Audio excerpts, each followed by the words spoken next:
जय हिंद दोस्तों। कल हमने सीखा था सेल यानी कोशिका के बारे में कुछ जानकारी हमने लिया था। आज हम कोशिका को यानी कोशिका के बारे में बहुत ही अच्छे से जानकारी लेंगे। देखिए, कोशिका जो है हम कल बता भी दिए थे कि कोशिका के अध्ययन करने वाले को क्या कहते हैं, साइटोलॉजी। कोशिका का अध्ययन करने वाले को क्या कहते हैं, साइटोलॉजी। देखिए, कोशिका जो है, जब कोशिका की अभी खोज मतलब कोशिका की जब खोज हो गई तो कोशिका की खोज किसने किया था? तो कोशिका की खोज किया था आपके रॉबर्ट हुक ने। किसने किया था बाबू? रॉबर्ट हुक ने सन 1665 में किया था। किस में किया था? सन 1665 में। तो कोशिका की खोज किया था तो उन्होंने रॉबर्ट हुक साहब ने अपना खुद का एक सूक्ष्मदर्शी बना के और कार्क नाम के एक पौधा होता है उस पर उन्होंने कोशिका की खोज किया था।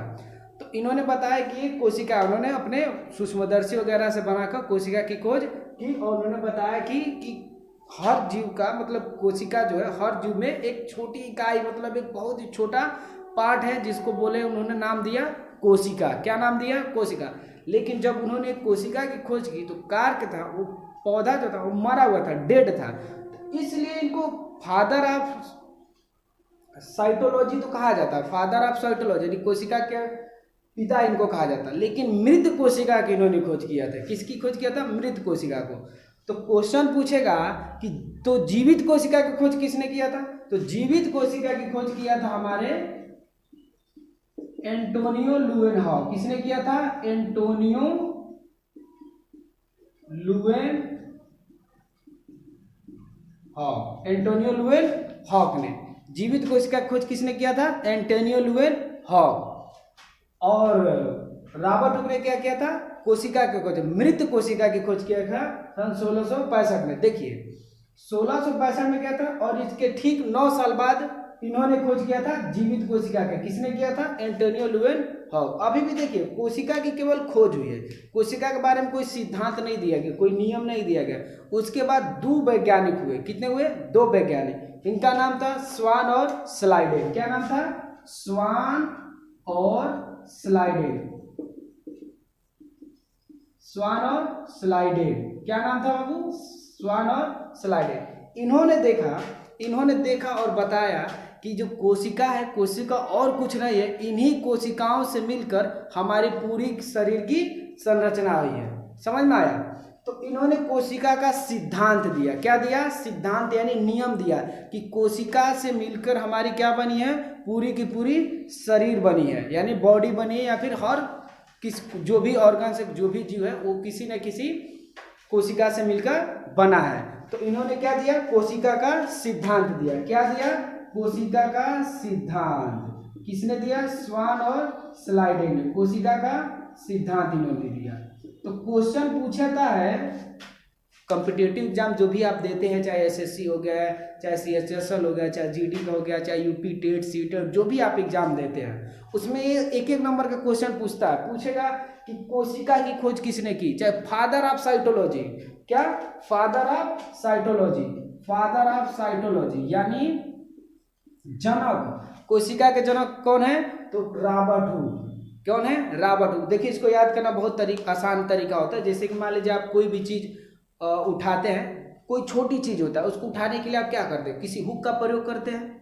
हुक का, बोरा वोरा वगैरह छोटी चीज को उठाने के लिए महिलाएं सब चिमटी का प्रयोग करती है कोई चीज उठाने के लिए।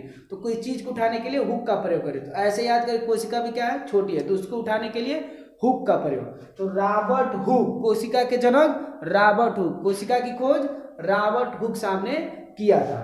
उसी तरह जीवित कोशिका की खोज किसने किया था? तो जब एक हमको पता ही चल गया तो दूसरा भी हम निकाल लेंगे। तो दूसरे कौन थे? एंटोनियो लुएनहॉक। एंटोनियो लुएनहॉक, इनका पूरा नाम है एंटोनियो लुएनहॉक। पूछेगा क्वेश्चन कि कोशिका का सिद्धांत किसने दिया? तो कोशिका का सिद्धांत किसने दिया? स्वान और स्लाइडेन ने। जब कोशिका का सिद्धांत स्वान और स्लाइडेन ने दे दिया तब इसमें एक बात जोड़ी गई। क्या जोड़ी गई?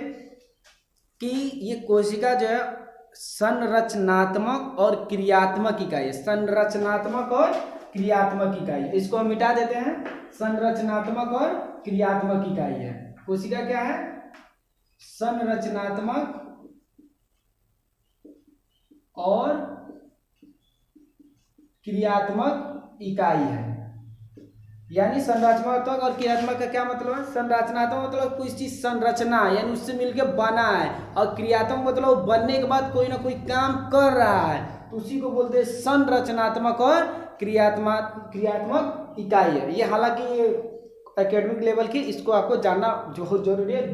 जो भी वर्ड आते हैं उसका मतलब आप समझ जाएंगे तो पढ़ाई और ही आसान हो जाती है। ठीक है, तो हम इसे 2-3 क्वेश्चन आराम से तैयार करें कि कोशिका क्या होती है। देखिए ये मान लीजिए कोशिका, देखिए जितने भी प्रकार के जीव होते हैं सभी जीवों में कोशिकाएं जो होती है, हम पेड़ पौधों की बात नहीं कर रहे हैं, हम केवल जीवों की बात कर रहे हैं। ठीक है, पादपों की बात हम अभी नहीं कर रहे हैं। तो जितने प्रकार के जीव होते हैं इनके जो कोशिका होती है वो लगभग गोलाकार होती है। कैसी होती है? लगभग गोलाकार होती है। और कोशिका के अंदर एक केंद्रक होता है। क्या होता है? केंद्रक। एक बीच का एक हिस्सा होता है, केंद्रक हिस्सा होता है, जिसको हम लोग केंद्रक बोलते हैं, या इंग्लिश में उसको न्यूक्लियस बोलते हैं। क्या बोलते हैं इसको? केंद्रक। क्या बोलते हैं? केंद्रक बोलते हैं। इस केंद्रक में एक लिक्विड भरा होता है, एक द्रव होता है जिसको केंद्रिका द्रव बोलते हैं। क्या बोलते हैं? केंद्रिका द्रव। और उस केंद्रिका द्रव में होता है क्रोमोसोम। क्या होता है? क्रोमोसोम। और क्रोमोसोम में होता है डीएनए, और डीएनए में होता है जीन। क्या होता है? जीन। और इस जीन से, यही जीन हमारा क्या है? आनुवांशिक लक्षणों को एक पीढ़ी से दूसरे पीढ़ी तक ले जाता है। इस चीज को आपको केंद्रक और क्रोमोसोम, डीएनए, ये आपको आगे पढ़ाया जाएगा। आगे आपका ये आएगा। अभी केंद्रक आ गया तो हम उसमें बता दिए। देखिए तो आपको बात आई कि केंद्रक की खोज किसने किया था? तो केंद्रक की खोज किया था आपके बाबू, केंद्रक का खोज किया था आपका रॉबर्ट ब्राउन ने। किसने किया था? रॉबर्ट ब्राउन ने। किसने किया था? रॉबर्ट ब्राउन ने। देखिए कोशिका की खोज किसने किया था? तो रॉबर्ट हुक। किसने किया था? Robert Hooke. और कोशिका के केंद्रक की खोज किसने किया था? तो रॉबर्ट ब्राउन ने किया था। किसने किया था? रॉबर्ट ब्राउन ने। अब देखिए कोशिका अभी यही खत्म नहीं होती है। कोशिका के जो है बहुत सारे अंग होते हैं, छोटे छोटे अंग होते हैं, जैसे नाम भी आपने सुना होगा, माइटोकॉन्ड्रिया, वैक्यूल्स, लाइसोसोम और राइबोसोम, इंडोप्लाज्मिक रेटिकुलम, ये बहुत सारी कोशिकाएं के अंग होते हैं। ठीक है, एक एक करके हम उसको बारे में जानेंगे। केंद्रक भी इसका क्या है? एक भाग है। क्या है? एक इसका मतलब अंग है। एक आप कह सकते हैं कि कोशिका के अंदर जितने भी अंग होते हैं उन सबका नियंत्रण किसके पास होता है? तो केंद्रक के पास होता है। जैसे कि मान लीजिए घर में आप हैं तो आपके गार्जियन हैं, आपके पिता हैं चाहे माता, जिसके घर में जो गार्जियन, तो एक होता है ना कि एक मुखिया होता है जो सबको कंट्रोल करके रखता है। तो वही क्या है? ये मुखिया है। केंद्रक क्या है? कोशिका का मुखिया है। और इसमें जो छोटे छोटे अंग इसके क्या है? परिवार के सदस्य हैं, और ये सब काम करते हैं। जैसे मान लिया आपके घर में सब लोग एक एक काम करते रहते हैं, आते हैं जाते हैं, कोई कुछ करता है, कोई टीचर है, कोई पढ़ा रहा है, कोई नौकरी कर रहा है, कोई कुछ कर रहा है, आप पढ़ रहे हैं, तो आप सबका एक मुखिया कौन? आपके पिताजी है चाहे माता जी हैं। उसी तरह इनका मुखिया कौन है? केंद्रक। यानी अगर कोशिका में से केंद्रक हटा दे तो कोशिका खत्म हो जाएगी। ठीक है, आइए अब आगे बढ़ते हैं। ये बात आपको समझनी चाहिए कि संरचनात्मक और क्रियात्मक क्या होती है। तो कोशिका की खोज किसने किया? तो रॉबर्ट हुक। पूछेगा जीवित कोशिका की खोज किसने किया? तो एंटोनियो वान ल्यूवेनहॉक। अब पूछेगा कि केंद्रक की खोज किसने किया? तो रॉबर्ट ब्राउन। अभी केंद्रक के बारे में आगे बताया जाएगा। आगे बढ़ते हैं, हम लोग देखते हैं। देखिए कोशिका के बहुत सारे अंग होते हैं। क्या होते हैं? अंग होते हैं। तो जो ये कोशिका होती है, ये कोशिका जो होती है, इस कोशिका के अंदर केंद्रक हो गए, ये तो हम जान गए। इसको हम केंद्रक यानी न्यूक्लियस लिख देते, एन लिख देते हैं। क्या लिख देते हैं? एन मतलब न्यूक्लियस, एन लिख देते हैं। देखिए कोशिका जो होती है, अब मान लीजिए कोशिका ऐसे ही रहेगी तो इसकी रक्षा कौन करेगा?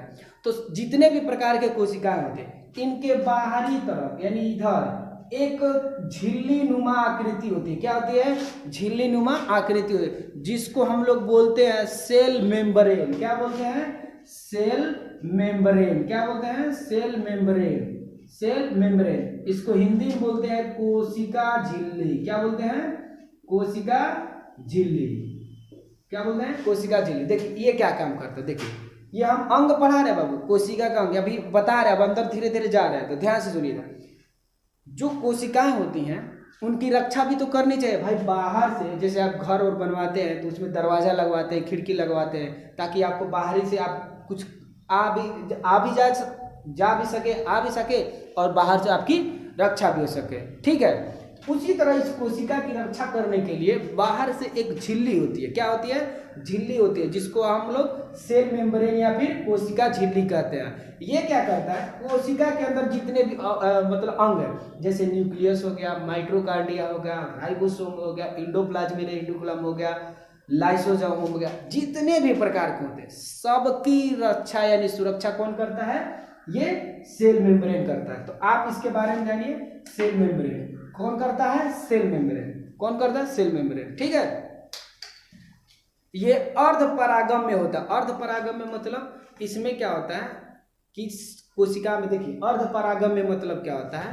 अर्धपरागम्य कोशिका की झिल्ली क्या होती है? अर्धपरागम्य होती है। अर्धपरागम्य, अर्धपरागम्य मतलब क्या होता है? देखिए कुछ कुछ चीजें जरूरत होता है वही जाता है, बिना सब कुछ नहीं, कुछ कुछ। जैसे मान लीजिए अर्धपरागम्य आधा आधा जाएगा, आधा नहीं जाएगा। कुछ जो जाते हैं उतने ही, मतलब थोड़ा बहुत जाएगा, थोड़ा बहुत नहीं जाएगा। बाकी देखिए ये जो सेल मेम्ब्रेन होता है, ये सेल मेम्ब्रेन जो होता है, पादप, पादप जो उर्दू वर्ड है, इसको पेड़ पौधा बोलते हैं। क्या बोलते हैं? पेड़ पौधे, पेड़ पौधे, पादप और जीव जंतु, जीव जंतु ये दोनों पाए जाते हैं।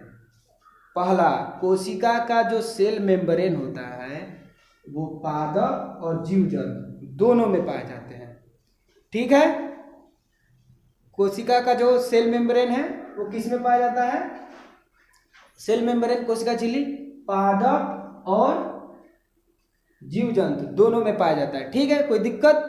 अब आगे देखिए, पहला आप समझ गए सेल मेम्ब्रेन के लिए। तो ये अर्धपरागम्य होता है, इससे ज्यादा क्वेश्चन नहीं पूछा जाता है कि ये क्या होता है, लेकिन अब है तो बताना पड़ेगा। ठीक है, अब हम आगे बढ़ते हैं, दूसरे के बारे में सीखते हैं। ठीक है, तो क्वेश्चन बस यही पूछता है, कभी कभी से क्वेश्चन पूछ देता है कि क्या सेल मेम्ब्रेन पादपों में पाया जाता है? तो पाया जाता है। क्या सेल मेम्ब्रेन जीव जंतु में पाया जाता है? तो पाया जाता है। ठीक है, देखिए हम अपनी कोशिकाओं की सुरक्षा हम खुद स्वयं करते हैं। जैसे हम लोग कपड़ा पहन लेते हैं, ठंड के दिन में जैकेट वगैरह पहन लेते हैं। आप सोचिए कि पेड़ पौधों को सुरक्षा कौन देता है? उनको भी तो कोशिकाएं सुरक्षा देनी चाहिए भाई। मान लो वो कौन सा कपड़ा वपड़ा पहने, उनको तो ठंडी, बरसात, गर्मी सब झेलना, सारा मौसम झेलना है। धूल लकड़, कोनो जाएगा वहीं पर दू लात मार देगा, कोनो थूक देगा, कोई कुछ कर देगा। तो उनको भी तो रक्षा यानी सुरक्षा चाहिए कि नहीं चाहिए? आप बताइए मित्रों, चाहिए कि नहीं चाहिए? तो चाहिए। तो इसके लिए उनमें एक और होता है, ये कोशिका में एक और पार्ट होता है जिसको सेल वाल बोलते हैं। क्या बोलते हैं? Cell wall. क्या बोलते हैं बाबू? Cell wall. इसको हिंदी में बोलते हैं कोशिका भित्ति। क्या बोलते हैं?